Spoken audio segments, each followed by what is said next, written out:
Então agora vamos falar sobre o método baconiano, né?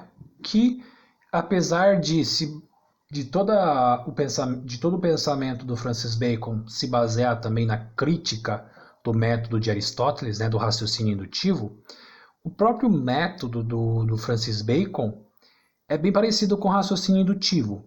Mas então qual é a diferença, professor? É meio que o método do Francis Bacon seria uma versão 2.0 do raciocínio indutivo de Aristóteles, né?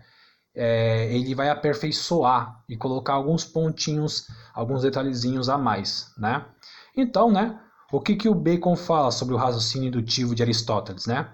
Que no momento em que você pega um conjunto de seres, né? Vamos se lembrar, né? De como que era. O Aristóteles ele pegava um conjunto de seres, analisava as características deles, né? Determinava as características particulares e as características gerais, né? Desse conjunto de seres que está sendo analisado. As características particulares, as relativas, vamos dizer assim, são descartadas. E as características que são em comum a todo o conjunto de seres é levado em consideração para você criar a definição do ser que você está criando, entendeu? No caso, o conjunto de gatos, definir, né, criar o conceito de gato, por exemplo, né? O Francis Bacon ele diz que o Aristóteles, ele, ao propor esse método, ele diz que o Aristóteles ele não estava preocupado na quantidade dos seres a serem analisados, né? Então Francis Bacon ele critica isso, que aí você pega um conjunto de 20 gatos e aí você vai concluir um negócio com base nos 20 gatos, mas e se não for o bastante, entendeu? E se por acaso existir um gato muito diferentão, mas que você acabou não incluindo no conjunto? Por exemplo, Aristóteles pega 20 gatos peludos, né? Mas tem uma raça de gato que é totalmente pelado. Ele é lindo de bonito. Inclusive, né, foi a inspiração para criar o Bills do Dragon Ball Super, né? Um gatinho todo peladinho, né? Bills-sama, nanika komento wa? Tipo, se você não considerar esse gato peladinho, você não está fazendo uma boa análise, né? Indo no raciocínio do Francis Bacon. Então ele vai dizer que o verdadeiro método científico de criar o conceito dos seres, cientificamente falando, primeiramente você não vai pegar 20 gatos, você vai pegar o máximo possível, ou seja, 100, 200, 500, quanto mais seres no conjunto, melhor. Porque aí o conceito final que você cria vai ser melhor, entendeu? Vai ser um conceito mais verdadeiro, vamos dizer assim, porque você está considerando um monte de casos.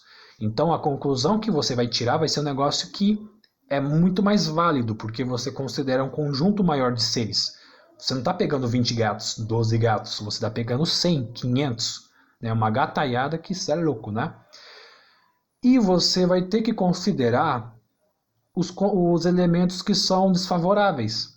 Esse era uma outra crítica que Francis Bacon fazia contra Aristóteles, né?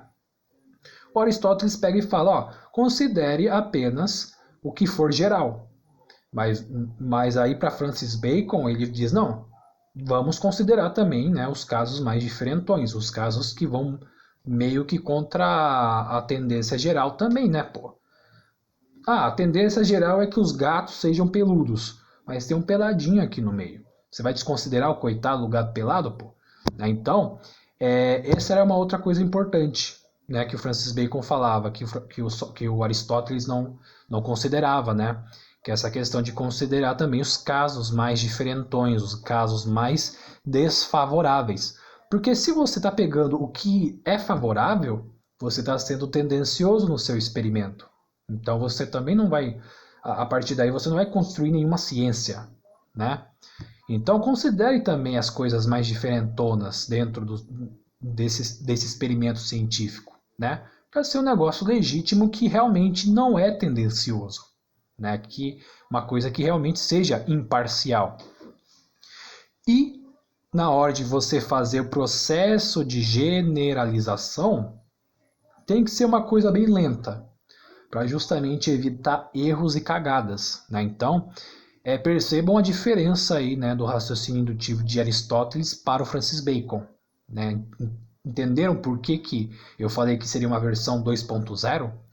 Porque o Francis Bacon vai falar, quanto mais indivíduos a serem analisados, melhor. Não pegue 20 gatos só. Se puder, pegue 200, 500. Quanto mais, melhor. Considere os casos mais diferentões. Pô, o gatinho pelado lá, né? Considera o carinha também para fazer o experimento também, né? E na hora de você fazer a generalização, que você vai criar então um conceito de gato, faça essa generalização de uma forma bem lenta, bem cuidadosa, para não dar ruim. E as etapas, né, do processo de criação de ciência, né, tem que ser primeiro a observação, né, uma outra coisa aí também, observar os seres, observar o fenômeno, misericórdia. Observar, né, a coisa que você está estudando, elaborar hipóteses. Um gato é um bicho peludinho, é um bicho fofinho, é um bicho que tem 4 patas, né? É um felino, né? Você vai criar hipóteses a respeito do ser gato, né? Você vai passar então pelo processo de experimentação, que é todo esse processo de analisar o conjunto de seres, de pegar características gerais, considerar os casos particulares e tudo mais, né? Fazer uma generalização de uma forma cuidadosa e papapá, né? Essa é a fase de experimentação. Verificar se os resultados condizem com a hipótese que você elaborou, né? O gato é um ser peludinho, mas tem um gato pelado lá que surgiu no meio de experimento que foi considerado. Ok, então nem todas as raças de gatos são peludos. Então, tipo, tem essa questão da verificação do experimento, do resultado do experimento com o que você, com a hipótese que você fez anteriormente. Então é uma verificação se as coisas batem ou não. E a comprovação de que se a sua tese está correta, se a sua tese, se a sua hipótese está errada, né? Se é uma coisa muito viajada, ou se a sua hipótese tem coisas que são corretas, mas também tem coisas incorretas, né? Então, no caso, uma hipótese já estão encomendadas parcialmente correta, no caso, por exemplo, aqui, né?